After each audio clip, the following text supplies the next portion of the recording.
Constraint. The power utility says it stopped load shedding at 7 o'clock last night. Eskom says it cut 1,000 megawatts of electricity from the strained national power grid after high unplanned outages yesterday, and it's led to stage 1 load shedding that started around midday.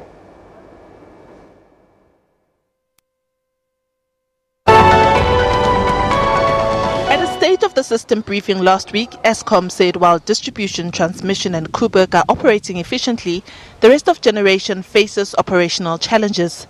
This, it says, is caused by the deterioration of coal-fired power stations.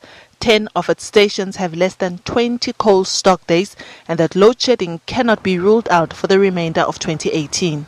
We've had some of our generation plant that has experienced quite a lot of breakdowns, and we announced on Friday, the Group Chief Executive announced that we have introduced this night point recovery plan, and that's to assist with improving the generation plant performance, and also talks to improving our coal stock levels as well, as those are at least at 10 of our power stations are below the required grid code 20-day stock levels. So the recovery plan talks to just improving those levels, and we foresee that by March next year at least things would have improved quite significantly. Meanwhile, it's not yet known what action the utility will take against the staff members implicated in a damning forensic report.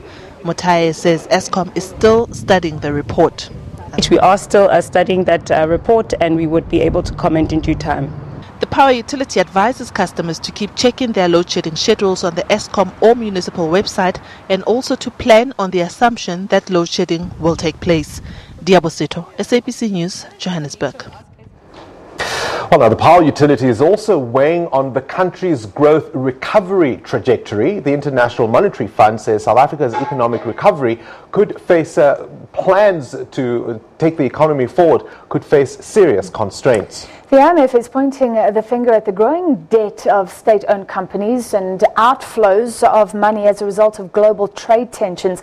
It says some of the initial optimism has dissipated as growth remains stuck in low gear in South Africa and reforms are facing constraints. The international organization has named Eskom as a key risk, so not great. Yeah, with load shedding coming up, it's certainly not going to paint a pretty picture in terms of what we can expect going forward. Well, not so much good news on the economic front, but Simon, hopefully, as far as sport is concerned, you've got some good news. We don't get carried away, but yes, we have some good news, some okay news.